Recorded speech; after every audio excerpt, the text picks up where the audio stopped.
Hey, what's going on everybody? So I'm back today just talking about the best photo settings for the DJI Mavic 3. Now I want to make this video as quick and as seamless as possible. So I've already got my drone plugged in, I've got my phone screen recording, and we are ready to go. So once you get all that set up, basically you're just going to go here and you're going to click go fly.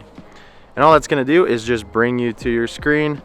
From here, we're going to push this button. You see we're on video mode, so I'm going to push this button right here, and that's going to switch us to photo mode.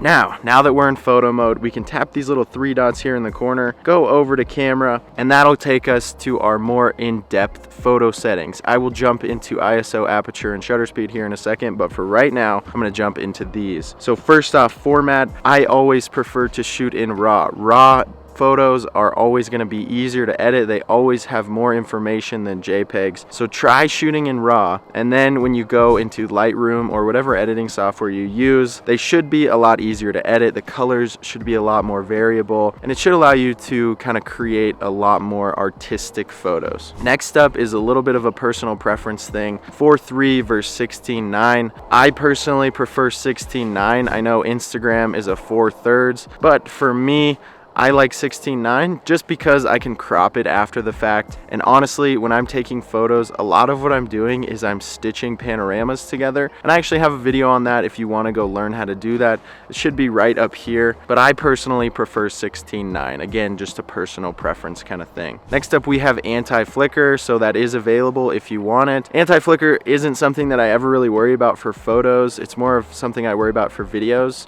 And I talk about it a little bit more in the other video that I did. So for now, we'll just move on to the histogram. Now the histogram is basically just going to be your levels. So this is going to be kind of exactly the exposure levels that you have for the photo. Ideally, you want your exposure levels to be anywhere above 10 and anywhere below 90, which is kind of hard to tell from this graph that they give you. And honestly, it's something that I personally prefer to look at in post. So I'm going to just turn that off because it's not something that's super necessary when taking photos. As long as you feel like you're balancing your aperture, your shutter speed, and your ISO well enough, you shouldn't really need that. So next up is overexposure warning, and all this is going to be is it's going to be some zebra stripes, and this is just going to show you where in your image is overexposed. So obviously the sun is super overexposed here because it's the sun, so sometimes it's nice to have turned on. I personally don't like to have it turned on because it's just kind of one of those things that's a little bit annoying, so I always kind of have it turned off. Grid lines is the same thing. It's personal preference, so you can have all your grid lines on with an X or with your rule of thirds. But again, I personally prefer to have those off. Sometimes it's nice when you're learning and you can kind of frame your photos in a different way or in a specific way by using the grid lines. But again, personally, I just don't like to use it. Frame guide is something that kind of caters more towards video. It's basically if you're filming, it'll give you some like a box orientation, and it'll show you exactly where those boxes end. It doesn't even show it on photo mode, so it's more of a video mode thing. So if you're doing just photos, I would not worry about it, and I would just leave it off.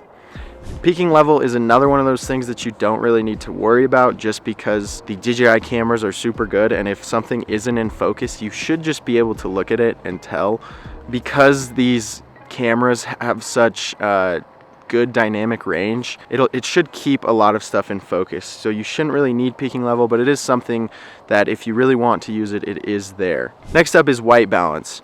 Now the best way to do white balance for a drone is to actually have it set to auto, and then once you find your framing, once you find your shot, switch it over to manual, because these drones do a really good job of finding white balance. But when you are moving through a scene, or when you are taking pictures, or if you're doing like a panorama that you're going to stitch later, sometimes the white balance changes and it can make your photos look a little bit off. So I always try to keep the same white balance for every photo that I'm taking, especially if I'm stitching it together. So it's always good and kind of best practice to just have it in auto so it can set it itself, and then once it's set, you can switch it over to manual. The other things have more to do with video, and I covered them in that video, so let's jump into the actual ISO, aperture, and shutter speed. So best practice for these, honestly, a lot of people like to shoot in auto. I personally don't. I like to actually change my settings when I shoot photos, but some people don't. Some people just think that you know, it doesn't really matter, and you know, auto's probably going to do a good job, which for the most part it does, but I just still do like generally like to control my settings myself. I don't like the camera to have to do all the work. It just doesn't feel the same to me.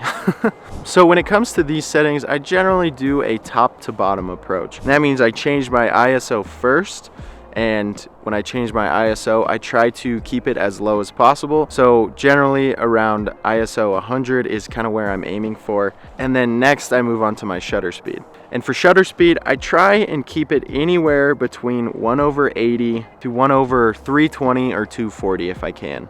Now this is because I personally would prefer to rely pretty heavily on my aperture, and I don't want my shutter speed to be super high. So when I do that, if I'm shooting at 1/60, I'd rather rely on my aperture a little bit. The higher the aperture on these drones is probably the better.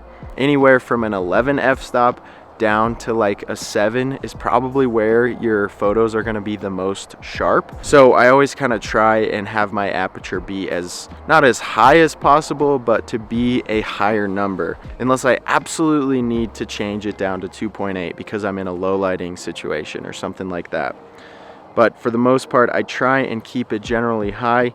I think this gives the most sharp photos. So those settings look pretty good for this specific environment. And obviously environments change all the time. So there's gonna be different settings that you're gonna use. It's not always gonna be the exact same as these ones I have here. So just keep that in mind. But for the most part, that's the basic explanation. I actually have a deep dive video into ISO, aperture, and shutter speed, so you can go learn more about those. It's a universal camera rule, so it applies to drones, it applies to cameras, it applies to like GoPros, like it applies everywhere. So if you do want to check out that video, it is there for you. But with that, I think that's pretty much all of the best settings for the DJI Mavic 3. If you guys have any more questions, or if you feel like there was something I didn't cover that you wanted answered, please leave that down in the comments below. If you feel like there was something that I didn't talk about, or some question that you didn't have answered, please leave that down in the comments below. I will definitely be responding to all comments on this video. So yeah, anyways, that's gonna do it for me. I will see you guys in the next video. All right.